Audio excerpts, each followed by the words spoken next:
নমস্কার, জিও আড্ডা চ্যানেলে সবাইকে স্বাগত জানাই। আজকে সপ্তম শ্রেণীর ভূগোলের বায়ুচাপ অধ্যায়টা নিয়ে আলোচনা করব। আজ আমরা অলরেডি প্রথম ক্লাসে কিন্তু অনেকটা বায়ু সমচাপ রেখা কাকে বলে, বায়ুচাপের পার্থক্য দুটো ক্লাস করা হয়েছে। এই দুটো ক্লাসের মধ্যে বায়ু চাপ কি সর্বত্রই সমান হয় এবং বিভিন্ন শর্ট প্রশ্ন নিয়ে আমরা আলোচনা করেছি। তো আজকের আমাদের আলোচনা হলো বায়ু চাপ, বায়ুর উচ্চচাপ এবং নিম্নচাপ নিয়ে আমরা আলোচনা করব। দেখো, আমরা বায়ুর চাপ নিয়ে একটু আলোচনা করব। আচ্ছা, প্রথমেই দেখো, আমরা যদি একটা ছোট্ট উদাহরণের দিয়ে বলছি, ধরো আমাদের দুটো হাত রয়েছে, আমরা বাঁ হাতে 3টে বইয়ের থাক এবং ডান হাতে একটা বই নিয়ে আমরা সোজা দাঁড়ালাম। ঠিক আমরা কি লক্ষ্য করব? আমরা লক্ষ্য করব যে আমাদের বাঁ হাতটা কিন্তু নিচের দিকে ঝুঁকে যাচ্ছে, কিন্তু ডান হাতটা ঠিক ওপরের দিকেই আছে। তাহলে এর দ্বারা আমরা কি বুঝছি? যেটা 3টে বইয়ের থাক বাঁ হাতে কি হচ্ছে, বেশি বল প্রয়োগ করছে, এবং ডান হাতে যে একটা বই রয়েছে, সেই বইটা কিন্তু অত বেশি কি বল প্রয়োগ করছে না। সেই কারণে আমরা বলতে পারি যে কোন হাতটা বেশি কোন বইগুলো বেশি চাপ দিচ্ছে কোন হাতে? তাহলে বাঁ হাতে বেশি চাপ দিচ্ছে ডান হাতের তুলনায়, তাই তো? ধরো আরেকটা উদাহরণ কি দিই, সাইকেলে। তুমি ধরো সাইকেল চালাচ্ছ, সেই সাইকেল চালানোর সময় তুমি কোনো ব্যক্তিকে তোমার পেছন সিটে বসালে, চালিয়ে নিয়ে গেলে।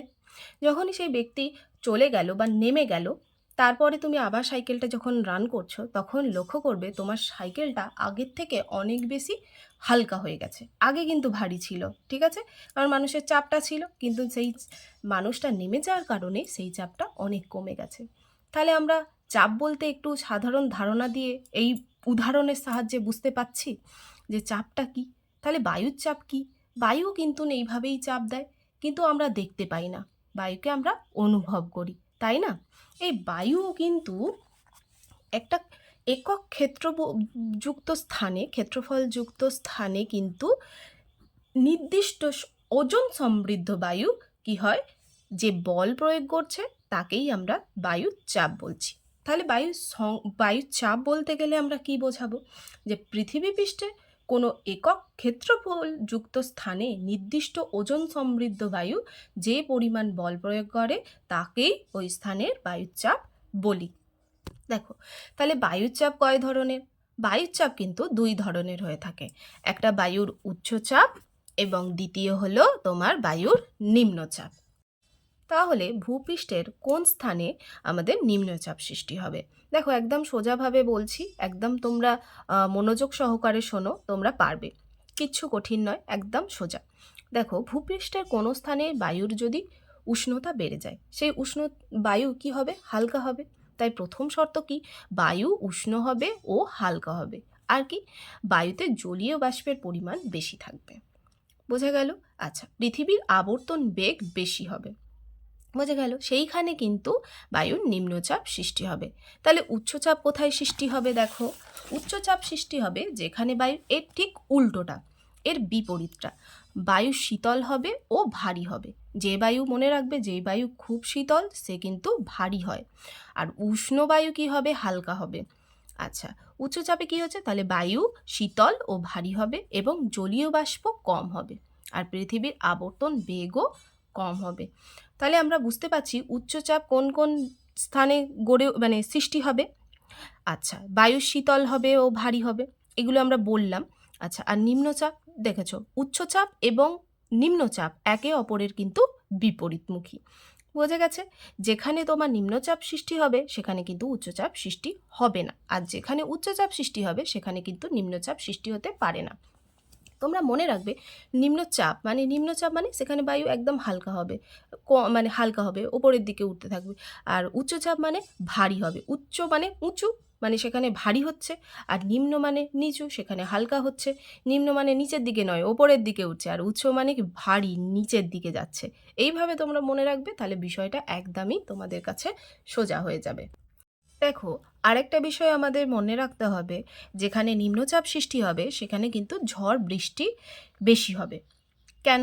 কারণ নিম্নচাপ অঞ্চলে কি জলীয় বাষ্প পরিমাণ বেশি, তাই তো? জলীয় বাষ্প পরিমাণ বেশি মানে বায়ু আর্দ্র হয়, আর আর্দ্র হলে সেখানে বৃষ্টিপাতের সম্ভাবনা বেশি থাকে, তাই তো? 100% আর্দ্রতা হলেই বায়ুতে, তখন সেখানে বৃষ্টিপাত হয়। আচ্ছা, এবার তাহলে উচ্চচাপে কি হয়? এর বিপরীত রৌদ্রজ্জ্বল আবহাওয়া সৃষ্টি হবে। দেখো এটা একটা ছোট্ট করে তোমরা বোঝো। দেখো নিম্নচাপে আমি এক্ষুনি আলোচনা করলাম যে নিম্নচাপ অঞ্চলে কি হবে? বায়ুতে উষ্ণতা বেশি হবে। এই বায়ুতে উষ্ণতা বেশি হলেই কি হবে? বায়ু কিন্তু হালকা হয়ে যায়। তাহলে হালকা হয়ে গেলে বায়ু কিন্তু কি হবে? ঊর্ধ্বমুখী বা ঊর্ধ্বগামী হবে বা ঊর্ধ্বমুখী বায়ুপ্রবাহ সৃষ্টি হবে, বা এই বায়ুপ্রবাহকে আমরা উলম্ব বায়ুপ্রবাহ বলতে পারি। যখনই এই বায়ু ঊর্ধ্বমুখী হবে তখন কি হবে? এই জায়গাটায় তখন তো শূন্যস্থান হবে, এখানে তো আর বাতাস থাকবে না। কিন্তু আমরা তো জানি বায়ুশূন্য কোনো স্থানই থাকতে পারে না। ঠিক দেখো অন্যদিকে যেখানে আমার উচ্চচাপ সৃষ্টি হয়েছে, এই উচ্চচাপ অঞ্চল থেকে কিন্তু বায়ু দ্রুত গতিতে কিন্তু এই নিম্নচাপের দিকে ধেয়ে আসবে এই স্থান পূরণ করার জন্য। ঠিক আছে, যত বেশি গভীর নিম্নচাপ সৃষ্টি হবে আর তত বেশি উচ্চচাপ থেকে বায়ু কিন্তু দ্রুত গতিতে কিন্তু এই নিম্নচাপের দিকে এগিয়ে আসবে। তার ফলে দেখো আমরা কি জানি যে উচ্চচাপ থেকে বায়ু নিম্নচাপের দিকে প্রবাহিত হয়।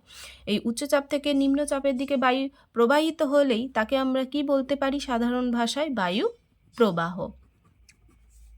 আচ্ছা, পৃথিবীতে এইভাবে কিন্তু বিভিন্ন স্থানে উচ্চচাপ এবং নিম্নচাপের সৃষ্টি হয়েছে। চলো তাহলে আমরা সেই উচ্চচাপ এবং নিম্নচাপ অঞ্চলগুলো সম্পর্কে একটু জেনে নিই।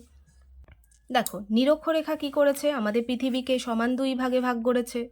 এই নিরক্ষীয় অঞ্চলে কিন্তু আমাদের নিম্নচাপ সৃষ্টি হয়েছে। দেখো তাহলে নিরক্ষীয় অঞ্চলে নিম্নচাপ কেন সৃষ্টি হয়েছে? দেখো আমরা কি জানি যে নিরক্ষীয় অঞ্চলে সূর্য কিন্তু সারা বছরই লম্বভাবে কিরণ দেয়। তাহলে এটা একটা কারণ। আর কি? এখানে জলীয় বাষ্পের পরিমাণ কিন্তু খুব বেশি। আচ্ছা, আর কি? পৃথিবীর আবর্তন বেগ এখানে কিন্তু সবচেয়ে বেশি। ঠিক এই প্রধান এই তিনটি কারণেই কিন্তু নিরক্ষীয় অঞ্চলে কিন্তু নিম্নচাপ সৃষ্টি হয়েছে।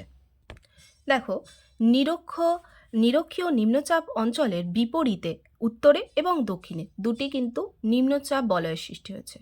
একটা হলো কর্কটীয় উচ্চচাপ বলয় আর দ্বিতীয় হলো মকরীয় উচ্চচাপ বলয়। দেখো এই দুই অঞ্চলে উচ্চচাপ সৃষ্টি হওয়ার প্রধান কারণ কি?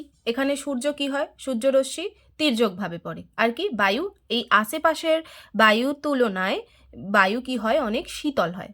আর কি? নিরক্ষীয় অঞ্চলের তুলনায় কিন্তু এখানে আবর্তন বেগ কিন্তু কম। দেখো এই কর্কটীয় উচ্চচাপ বলয়ের উত্তরে সুমেরু বৃত্তপ্রদেশীয় নিম্নচাপ বলয় এবং কর্কটীয় উচ্চচাপ বলয়ের দক্ষিণে কুমেরু বৃত্তপ্রদেশীয় নিম্নচাপ বলয় সৃষ্টি হয়েছে। দেখো এই দুই অঞ্চলে নিম্নচাপ সৃষ্টি হওয়ার কারণ কি? তোমরা ভালো করে মনে রাখবে, তোমাদের এটা মনে রাখতে হবে। দেখো এখানে কি কোরিওলিসিস বল বেশি হয়। কোরিওলিসিস বল কি? যে পৃথিবী যে আবর্তন করছে, এই পৃথিবীর আবর্তন গতির ফলেই কিন্তু একটা বল সৃষ্টি হয়, তাকেই কোরিওলিসিস বল বলে।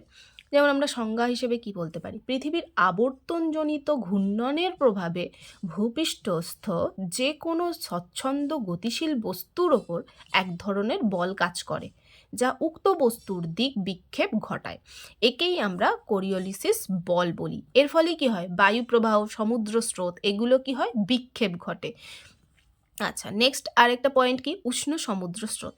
এই উষ্ণ সমুদ্র স্রোত কিন্তু ক্রান্তীয় এবং উপক্রান্তীয় অঞ্চল থেকে বয়ে আসে, ফলে এই অঞ্চলের বায়ুকে কিন্তু উষ্ণ করে। বোঝা গেছে? এই কারণে কিন্তু এই সুমেরু এবং কুমেরু বৃত্তপ্রদেশীয় অঞ্চলে নিম্নচাপ সৃষ্টি হয়েছে। দেখো পৃথিবীর একদম উত্তরে এবং একদম দক্ষিণে দুটি উচ্চচাপ অঞ্চলের সৃষ্টি হয়েছে, একটা সুমেরীয় উচ্চচাপ অঞ্চল আর একটা কুমেরীয় উচ্চচাপ অঞ্চল। তাহলে দেখো এই দুই অঞ্চলে উচ্চচাপ সৃষ্টি হওয়ার প্রধান কারণগুলো কি? এই দুই অঞ্চলে উচ্চচাপ সৃষ্টি হওয়ার প্রধান কারণগুলো হলো যে সূর্যরশ্মির অতীব তির্যক ভাবে পড়ে। এখানে সূর্যরশ্মি কি হয়? অতীব তির্যক ভাবে কিন্তু পতিত হয়। আর কি? এই সূর্যরশ্মি যতটা পড়ে তার বেশিরভাগ বা সিংহভাগই কি হয়? বরফে ধাক্কা লেগে প্রতিফলিত হয়ে যায়। আমরা জানি উত্তর এবং দক্ষিণ মেরুতে সারা বছরই প্রায় বরফে ঢাকা। তাই এই বরফের চাদরের কারণে সূর্যরশ্মি যতটা যায় তার কি হয়? সিংহভাগই কিন্তু প্রতিফলিত হয়ে মহাকাশে চলে যায়। দ্বিতীয় কারণ দেখো, বায়ু শীতল ও ভারী হয়। এখানে বায়ু খুব শীতল এবং ভারী হয়। আর কি, এই বায়ুতে জলীয় বাষ্পের পরিমাণ কিন্তু খুব কম থাকে। আর একটা পয়েন্ট কি হচ্ছে দেখো, আবর্তন বেগ, পৃথিবীর আবর্তন বেগ এই দুই মেরু অঞ্চলে কিন্তু সবচেয়ে কম। এই কারণগুলির জন্যই কিন্তু সুমেরু এবং কুমেরু অঞ্চলে কিন্তু উচ্চচাপ সৃষ্টি হয়েছে। তাহলে দেখো, আমাদের পৃথিবীতে মোট কটি উচ্চচাপ এবং কটি নিম্নচাপ অঞ্চল রয়েছে? দেখো, একটা হলো নিরক্ষীয় নিম্নচাপ অঞ্চল, তাহলে 1। আর নিরক্ষীয় নিম্নচাপ অঞ্চলের আর এইদিকে দেখো সুমেরু বৃত্তপ্রদেশীয় নিম্নচাপ বলয় আর কুমেরু বৃত্তপ্রদেশীয় নিম্নচাপ বলয়, তাহলে 3টে নিম্নচাপ অঞ্চল রয়েছে।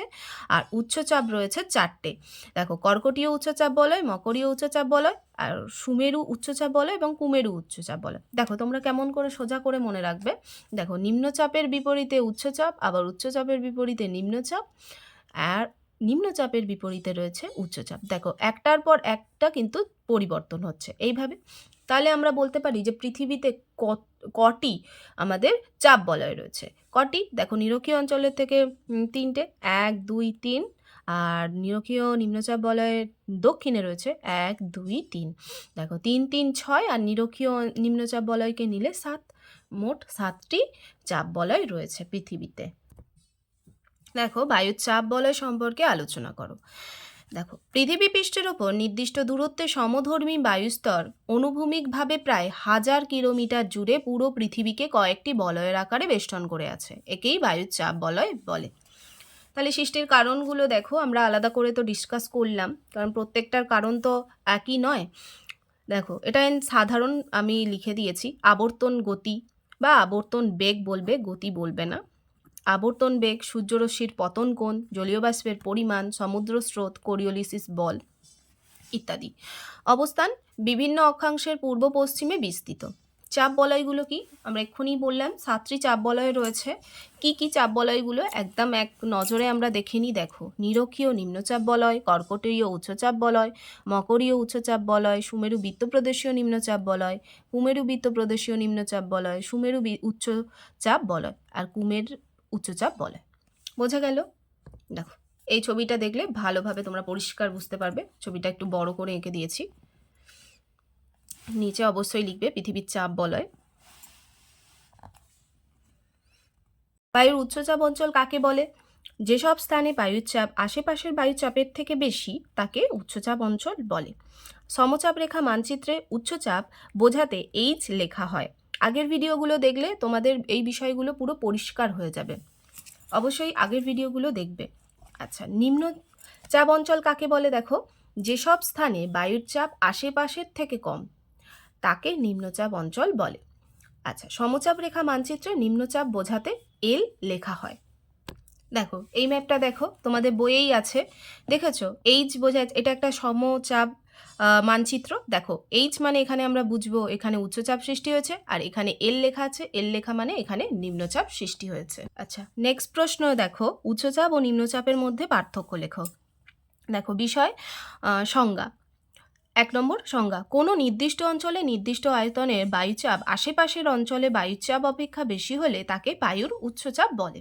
বিপরীতে কি আছে? নিম্নচাপ, কোনো নির্দিষ্ট অঞ্চলে নির্দিষ্ট আয়তনের পার্শ্ববর্তী বায়ুর চাপ অপেক্ষা কম হলে তাকে বায়ুর নিম্নচাপ বলে। নেক্সট প্রশ্ন, উষ্ণতা। উচ্চ চাপে বায়ু শীতল হওয়ায় বায়ু সংকোচিত হয়। অপরদিকে দেখো, নিম্নচাপে বায়ু উষ্ণ হওয়ায় বায়ু প্রসারিত ও হালকা হয়। নেক্সট পয়েন্ট দেখো, বায়ুচাপের মাত্রা।